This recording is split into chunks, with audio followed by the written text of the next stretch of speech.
Bonsoir à toutes et à tous, bienvenue sur le Petit Pilier. 20 minutes pour tout savoir de l'actu du ballon ovale en Nouvelle-Aquitaine. C'est maintenant, tout de suite, avec Jérôme Prévost, journaliste au milieu olympique, l'un de nos deux spécialistes du soir. Bonsoir, merci d'être avec nous, Jérôme. À vos côtés, Nicolas Paolorsi, figure de cette émission, et d'RMC Sport. Salut Nicolas, tout va bien? Très bien. Voici les cadrages débordements, ça va vous plaire, de ce soir. Jérôme, tout d'abord, l'équipe de France et le contrat rempli pour les Bleus face à l'Italie, des Bleus qui affronteront l'Angleterre en finale de la Coupe d'automne. Hommage tout le week-end avec l'équipe de France et dans le top 14 à Christophe Dominici. Nous évoquerons le style Dominici, c'est-à-dire sur le terrain et le joueur uniquement. Le top 14, l'UBB, enfin lancé après sa deuxième victoire à l'extérieur en 3 journées avec un point d'interrogation. Enfin lancé, vous allez me dire. La Rochelle confirme également à domicile face à Brive. Et enfin, les amateurs toujours à 10 mètres. Dans le paysage du rugby français, pas de match a priori avant le 20 janvier en dessous de la Pro D2. On commence donc, messieurs, par l'équipe de France. Alors qu'est-ce qu'on va s'attarder sur ce match face à l'Italie? 36-5, 5 essais marqués, contrat rempli ou juste service minimum, Jérôme Prévost? Non, le principal enseignement, c'est quoi? C'est la faiblesse crasse de l'Italie. C'était affligeant. Parce que je me disais que l'Italie, qui est une équipe qui est habituée à jouer ensemble, une vraie équipe, elle rencontrait cette équipe de France très remaniée pour les raisons que l'on sait, avec des joueurs qui n'ont pas l'habitude de jouer entre eux. Je pensais que s'il y avait un bon coup à faire pour les Italiens, au moins limiter les dégâts, c'était là. Ils ont tenu quand même quasiment 1 heure, non? Ah d'accord. Ouais, à la mi-temps, ils sont encore dans le coup. Non. Ah d'accord. Non, je sais pas, je vous demande. Non, mais, moi, je vous pose des questions, Jérôme, vous savez. C'est le principal enseignement. Après, bien sûr que nous avons découvert des joueurs français à haut niveau. Par exemple, Macalou, je l'ai trouvé très bon. Danti, vous avez vu cet essai qui met comme un char d'assaut là, sur un lancement. Ouais. Non, mais c'était très bien. Je veux dire, il y a eu de Trop d'agressivité pour moi. Il y a eu de très très belles actions françaises, mais l'adversaire était affligeant. D'une faiblesse crasse, c'est ça que vous avez dit? Oui. Nicolas, qu'en pensez-vous? L'Italie trop juste pour résister à cette France bis? Oui, même si les Italiens ont été très pénibles pendant une mi-temps quand même, on a déroulé sur la fin. Non, mais je pense que ce qu'il faut retenir de ce match, c'est surtout les jeunes Français qu'on a pu voir un peu exploser au niveau. Je pense aussi à Baptiste Pesanti qui a été très bon, le Palois en deuxième ligne. La troisième ligne, très costaud. Woki, Jelonche, Macalou, ça c'est une vraie satisfaction. Brice Dulin, même si lui c'était le doyen de la liste avec Winnie Antonio, mais qui a été très bon et qui lui pour le coup peut venir un petit peu perturber la hiérarchie pour le prochain tournoi du Destination, parce qu'il y a aussi des joueurs qui jouent leur place pour essayer de gratter un billet pour le prochain tournoi des Destinations, donc c'est positif. Maintenant, gros test face à l'Angleterre, ça sera autre chose. Hein. Juste un mot de la charnière Serein-Jalibert, elle vous a plu? Gigantesque, génial. Jalibert, pour moi, est un véritable as du rugby offensif. C'est un joueur d'un talent phénoménal. Il n'a qu'un tort, c'est d'avoir Romain Tamac devant lui, qui lui aussi est très très fort. Voilà, donc, mais Mathieu Jalibert, c'est un régal pour les yeux. Ça vous a plu, Serein-Jalibert? J'ai trouvé ça solide. On sentait que Baptiste Serein avait aussi ce rôle de capitaine qui lui tenait à cœur, donc il était moins concentré que sur son jeu. Et je pense que c'est pour ça qu'en début de match aussi, il fait quelques mauvais choix. Après, Jalibert, en équipe de France, il est dans le plan de jeu, énormément d'occupation au pied. On l'a vu prendre un intervalle en première mi-temps, il fait une chistera, je crois que c'est pour Woki d'ailleurs, où il fait un geste exceptionnel. Mais on le sent moins libéré qu'à l'UBB. Un peu en dedans, mais je pense que c'est les consignes. Voilà, c'est rugby international, le plan de jeu de Galtier et Ibanez, c'est l'occupation, le jeu au pied. Et on joue les coups, mais vraiment quand on a gagné la bataille du terrain. Et donc du coup, je pense qu'il joue moins qu'à Bordeaux et ça se ressent un peu. Alors Angleterre-France, ce sera la finale de cette coupe d'automne, je ne sais pas comment on l'appelle, je ne me rappelle plus. Dimanche à 15h, la coupe en elle-même, ça nous est un peu égal. En revanche, un crunch. Jamais un match ce match aura peu de signification, je préfère le dire, pour les raisons que nous venons de donner. Peu, parce que c'est pas la meilleure équipe de France. Donc, malheureusement, à cause de ces règlements tortueux, Ligue, Fédé, on en arrive à avoir une non-équipe de France avec de très bons joueurs contre une Angleterre. C'est dur quand même, non-équipe de France. Non, quand je dis non-équipe de France, c'est par les circonstances, avec de très bons joueurs. Donc, si vous voulez, j'attends rien de ce match comme enseignement. Sinon, peut-être être surpris par les talents que nous recelons. C'est ça qui est chouette sur ce match, moi, je trouve. Ce qui est super, c'est qu'on peut être que surpris. Si on en prend 40... on en prend 40. Les gars, ils n'ont que 2 semaines de vécu collectif entre eux. Les Anglais, ils marchent sur tout le monde en ce moment. On en prend 40. Par contre, voir le joueur qui va réussir à se mettre au niveau à Twickenham, avec le retour en plus du public dans le stade un petit peu. 2000 spectateurs. Donc, il y aura un contexte qui sera différent du huis clos aussi. Ça, c'est intéressant. Et moi, ça me plaît de savoir qu'en équipe de France, au-delà des 30 mecs qui sont pris et qui sont maintenant quasiment indéboulonnables et tout ça, on a derrière 10, 12, 15 joueurs qui sont capables de remplacer ces gars-là si jamais ils se blessent. Puis on va voir jouer Maro Itoje, la pieuvre du pack anglais. Lorsque vous êtes passé de l'autre côté de la Manche, on ne parle plus des Français. Parlez des Anglais. Ouais, parce que j'ai pas de problème. Alors, les Anglais, on va aussi, il y a très bons joueurs chez s'étalonner les Anglais. et j'espère que les deuxièmes lignes français, pourquoi pas Cazot, le Begley, vont réussir à regarder droit dans les yeux Itoje et Loughbury. Ces deux deuxièmes lignes que moi personnellement j'adore et j'espère que nos jeunes Français vont se mesurer à eux. Ça sera intéressant. Dans tous les cas, ça sera intéressant. C'est jamais un match comme un autre. Ça va être dur de rivaliser dans le combat, parce qu'on a aussi des joueurs qui sont très très jeunes et les Anglais, on les connaît. Itoje est plutôt jeune, mais pour le coup, je ne sais pas combien de sélections il a. Mais lorsqu'il y a un ballon porté adverse, la façon dont il s'immisce avec ses bras pour bloquer le ballon adverse, c'est la technique de la pieuvre. Non, mais c'est très très costaud. Regarder l'émission quand même. Je dirais sur Internet, Ali, pour l'avoir Itoje, ça lui fera plaisir. Pardon, Nicolas. Mais ça va être un énorme combat. Ça va être un énorme combat et je pense que maintenant, il faut que les joueurs se lâchent. C'est-à-dire, perdre face à l'Italie, ça aurait fait tâche. Même si on avait un 15 de France complètement remanié. Je crois que les Italiens s'étaient imposés que 2 fois en 47 matchs face aux Bleus. C'est affligeant. Ouais. Donc voilà, on ne pouvait pas perdre contre l'Italie, même si c'était une équipe bis, voire une équipe 3. Par contre, contre l'Angleterre, les mecs, ils peuvent se lâcher là. Ils n'ont rien à perdre. Alors, Angleterre-France, c'est dimanche. On va rester en équipe de France pour parler évidemment d'une actualité un peu moins souriante. Il y a eu des hommages tout le week-end au Stade de France et sur les terrains du top 14 après la disparition de Christophe Dominici. 67 fois c'est international, en équipe de France. Le joueur Christophe Dominici, en quoi il a marqué son époque, Jérôme Préau? Non, mais c'est un joueur offensivement hors norme. C'était les années 90, fin des années 90, 90, oui. 2000. Il avait un coup de rein là, lorsqu'il prenait le ballon qui faisait la différence. Il était extrêmement vif. Il semait la perturbation. Je vous recommande bien sûr la demi-finale 99 contre les All Blacks, surtout le premier essai conclu par la maison, le début de l'action. Il produit une accélération, Christophe Dominici, extraordinaire.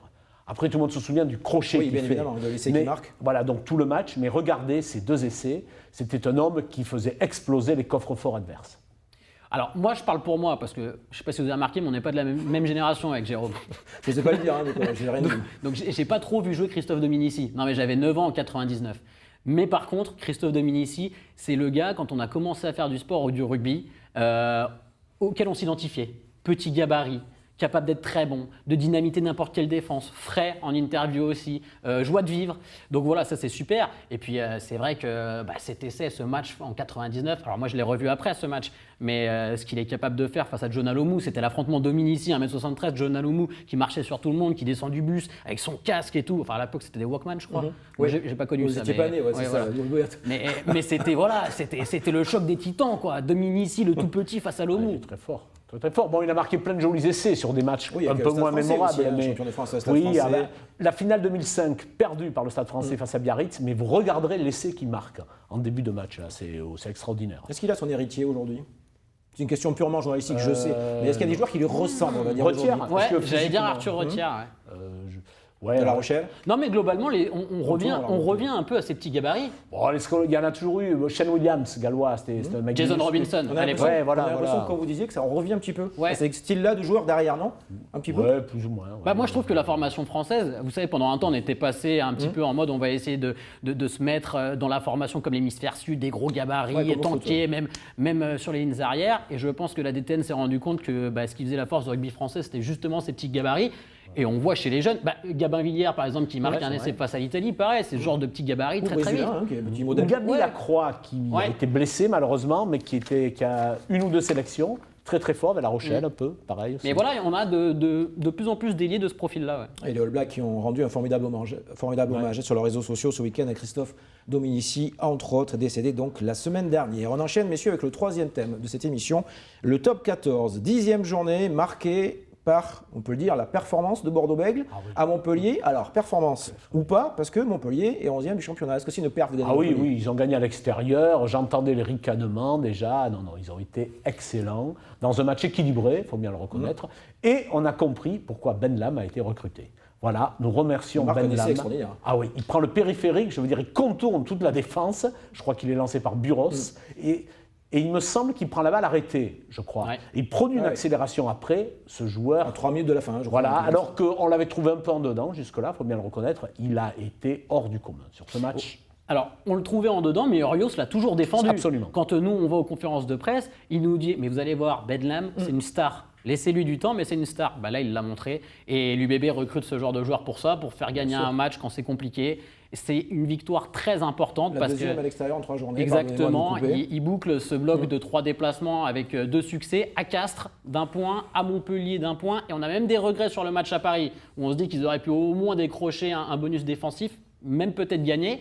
Au classement britannique, je crois qu'ils reviennent dans les 4 premiers, il me semble. Ouais, alors, Bordeaux était vaincu à domicile, on touche du bois avant le Racing samedi. Et ils ont gagné 2 fois à l'extérieur, c'est ça. Ils sont complètement dans les clous, les Bordelais. Ils sont complètement dans les clous. Urios avait dit qu'à partir de Castres, il ferait un bilan de la saison. Je crois qu'on peut dire que l'UBB est vraiment lancé et ambitionne clairement le top 6. Là. Gros match contre le Racing samedi à Chaban. Oh là là, oui. Le Racing, très gros cylindre, le Racing. Alors, Racing, ouais, puisque même ils sont capables de gagner des matchs alors qu'ils ont 12 sélectionnés. Tout compris en plusieurs vagues. Non, ils sont très très forts. Alors ça va bien pour l'UBB, vainqueur ce week-end à Montpellier, ça va bien aussi pour La Rochelle, c'était plus attendu à domicile face à Brive, l'autre équipe de Nouvelle-Aquitaine, 36-22, petit bémol pour les Rochelais qui ont lâché le bonus défensif en fin de match. Vous étiez là-bas, Nicolas, j'y étais. Est-ce que c'est un bémol ou pas? On est un peu trop exigeant quand même. Alors les joueurs nous ont dit non, on retient les 4 points, mais quand on voit la physionomie du match, ils ont tellement dominé cette partie jusqu'à la 71e. Les brivistes mettent 2 essais dans les 10 dernières, c'est vrai qu'il peut y avoir des regrets. Maintenant, quand on voit la prestation des Rochelais face au Racing il y a 1 semaine et demie, je sais que tu as adoré ce match, le fameux 9-6. Ouais, j'ai commenté les deux, moi j'ai préféré celui contre Brive. Mais voilà, là ils ont retrouvé du jeu offensif, on a retrouvé des 3 quarts impressionnants. Il y a un joueur qui a été recruté cet été qui fait une énorme impression, c'est Dylan Leeds. Absolument. Derrière, il a des cannes mais incroyables. Et on se dit qu'en plus Jules Plisson était sur le banc, c'est encore Yaya West qui jouait. Parce que Jules Plisson a énormément joué sur le début de saison. Donc cette équipe est très très complète. Elle avait un calendrier assez abordable, mais elle prend des points quand il faut les prendre. La Rochelle, solide leader, avec 2 matchs en moins quand même. Moi, je voudrais Clermont a 2 matchs en moins. Il ne faut pas oublier que Clermont a 2 matchs en moins quand même. Alors moi, je voudrais sacrer Jérémy Saint-Zel. Parmi les meilleurs non-internationaux du rugby français, avec le Castré du Mora. Peut-être qu'il le deviendra dans pas longtemps. Ouais, il a été extraordinaire, je l'aime beaucoup, j'aime beaucoup le voir jouer. Il peut jouer à tous les postes. 10, 11, 12, 13, 14, 15, il fait tous les postes. C'est un formidable animateur dans le jeu, capable de défendre. Non, franchement, c'est un super joueur. Et en plus, dans un groupe, il est très important. On termine cette partie top 14 par parler du bas de tableau. Alors, Bayonne, qui est en milieu de tableau, a été battu logiquement au Racing. Agen a été balayé logiquement à Toulouse. Le Agen-Brive de samedi vaudra très cher pour qui? Pour Brive, 13e, ou pour Agen, quasiment condamné? Écoutez, je pense qu'Agen va descendre. C'est Agen. Je le regrette, et le résultat prouve que Christophe Lossuc, finalement, qui est un très bon entraîneur, finalement avait peu de responsabilité dans les mauvais résultats du début de saison. C'est une question, je pense, de niveau de l'effectif et de budget du club. Tout ça pour dire qu'Agen va sans doute descendre. On le regrette, mais on ne peut pas dire le contraire. Donc ça vaudra très cher pour Brive. Agen-Brive, dernière carte pour Agen? Oui, ça c'est sûr. Dernière carte pour Agen. Brive doit se relancer parce que je crois qu'ils sont à 6 défaites d'affilée, il me semble, je crois, en top 14. Donc il faut que les brivistes se relancent. Après, je ne suis pas sûr que Jugi Régisson et son nouveau staff sur un déplacement à Toulouse, ok, ils en prennent 63. Mais c'est Toulouse aussi. Mais nous, moi je suis allé les voir, les Agenais, la semaine dernière, ils visent clairement le match de Brive. C'est opération commando pour le match de Brive. Et je pense que s'ils en prenaient 60 à Toulouse, ce n'est pas la meilleure manière de débuter un mandat. C'est pas le plus grave. Donc, Brive en danger aussi, messieurs, ou pas? 13e Brive pour l'instant, ou pas? En danger? Je crois qu'à domicile, ils font le plein. Ils ont perdu quand même contre Clermont. Oui. C'est ça. Donc c'est une équipe solide, avec un entraîneur assez réputé, avec un demi d'ouverture, Enzo Hervé, qui a de très beaux gestes. Non, moi je pense qu'ils capable de gagner à l'extérieur? Difficile. Je pense que ça va être dur. Avec Bayonne, il va y avoir mano à mano. Ouais, voilà, exactement. Avec Bayonne. Est-ce que là, ce genre de match, l'absence de public, ça joue pour Agen, par exemple, qui joue un match un peu à la vie et à la mort, même si on n'est pas trop ce genre d'expression, on n'aime pas trop ça dans le sport. Oui, mais bien sûr que ça joue. Mais surtout dans des villes comme ça, où les stades sont des petits bastions et où on met une pression sur l'arbitre.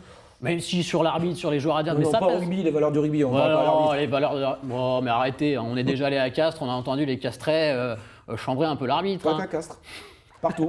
Non, moi je crois que ce qui compte dans le rugby, c'est ce qui se passe sur le terrain, c'est d'être puissant, d'être adroit, d'être bon au pied, d'être bon en mêlée. Jérôme, la pression dans un stade, l'ambiance qu'on peut mettre. Si vous le dites. Ça joue, non? Vous croyez que l'âme, il aurait fait différemment s'il y avait 50 000 personnes? Moi je pense pas.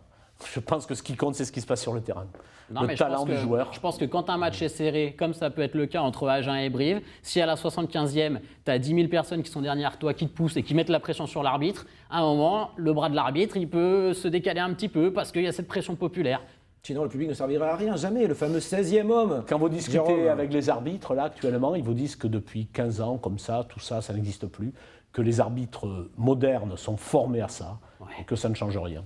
Allez, c'est fini pour le top 14. Messieurs, on va terminer cette émission par le rugby amateur. Et ce rugby amateur, toujours à 10 mètres à cause de la crise sanitaire. Pas de match avant le 20 janvier, pas d'entraînement non plus, je crois, avant mi-décembre, entraînement collectif, etc. Une catastrophe absolue pour le rugby français, non? J'ai mal à mon rugby amateur. Mais qu'est-ce que je peux vous dire? Moi, j'ai mal particulièrement pour le rugby. Pourquoi? Car c'est un sport qui demande du courage. C'est un sport qui est dur et qui n'est pas adapté à notre société actuelle. Donc j'ai peur que les licenciés qui s'en vont, surtout chez les jeunes, ne reviennent pas. Alors les mineurs peuvent reprendre. Hein. Oui, mais je pense que Jérôme a tout dit. Ce qui inquiète les clubs et pour l'avenir des associations sportives, parce qu'il faut rappeler que ce sont des associations qui ont des budgets, avec des bénévoles qui s'investissent énormément, c'est de perdre des licenciés, parce que là, on a pris notre licence, mais on ne va pas jouer, donc on n'a plus envie de se réinvestir. C'est que les coachs qui sont énormément investis tout au long de... au bout d'un moment, il y a une lassitude qui se crée, on n'a aucune information, quand est-ce qu'on reprend, dans quelles conditions on reprend, comment on va pouvoir reprendre. Je crois que les clubs amateurs attendent des réponses de la Fédération française, qui n'en a pas beaucoup à leur Mais qu'on donner. n'a pas beaucoup à leur donner, parce que les consignes du gouvernement sont tellement opaques pour le moment que c'est compliqué d'y voir clair.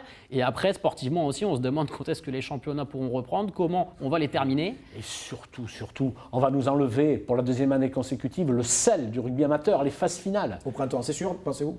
Ah, je crois que c'est sûr, oui, puisque l'année dernière, ça a été le cas. Je crois qu'il n'y a pas eu de titre, il n'y a eu aucun titre décerné sur le terrain au terme d'une phase finale. Et donc là, nous allons perdre ce charme qui voit des petits villages du Languedoc, du Béarn, du Périgord. Voilà, Mais alors, est-ce que les supporters ont une influence sur un match au niveau amateur niveau, à ce Non, niveau-là? je pense pas. Toujours pas. Mais c'est agréable à vivre.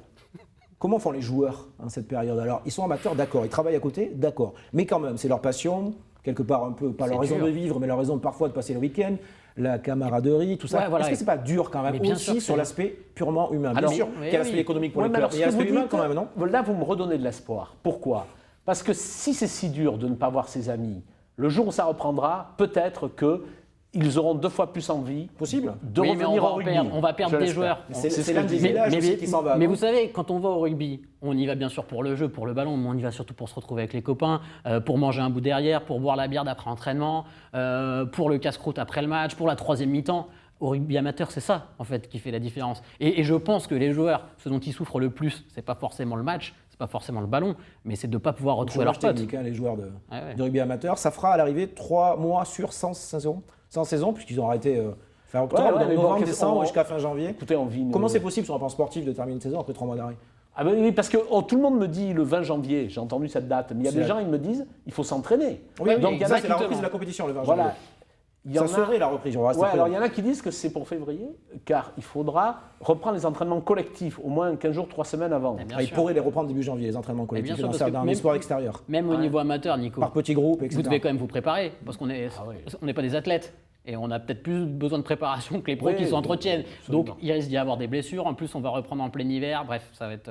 Je pense que ça peut être une hécatombe. L'équité sportive, on en parle ou pas? Avec une suspension de 3 mois, est-ce qu'elle va pouvoir encore être respectée en fin de Mais saison? là, je ne comprends pas votre question. Non, bah, le fait de s'arrêter 3 mois, est-ce qu'il y a pas, ça n'a pas freiné des clubs dans leur élan, des équipes? Bien sûr que si. Oui, forcément. Ça va mais être une je- nouvelle saison qui va. Alors, on n'a pas le choix, ok, il y a la crise Ouais. sanitaire. Bon, il va reprendre début février. Il va rester quoi? Février, mars, avril, mai, juin, peut-être début juillet?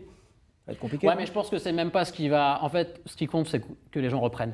Et alors, ok, L'espoir. bien sûr que le championnat, il sera faussé. Toutes les poules seront faussées parce qu'on va peut-être pas jouer contre la meilleure équipe de la poule et on va jouer 2 fois contre le dernier. Je sais pas comment on va faire pour se débrouiller. Ça va être l'enfer. Mais en fait, on a tous envie de jouer. Et là, je pense que vraiment le classement cette année, la montée, la descente, ça sera pas prioritaire. Vous aussi, Jérôme, il vous tarde de revoir cette force du rugby amateur sur les terrains. Ah oui.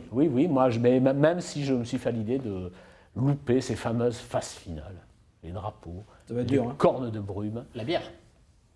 Oui, moi c'est plutôt du Perrier. Et on demandera mais, au chef de l'État qui ne pensait pour vous de remettre les phases finales, de raccourcir cette crise sanitaire si le possible. petit village de sa grand-mère, Bagnères de Bigorre, a fait quand même 2 finales du championnat, hein, une ville de moins de 10 000 habitants. Plus sérieusement, bien évidemment, pour terminer cette émission, c'est compliqué. Il y a la crise sanitaire qui est la priorité, bien évidemment, dans ce pays.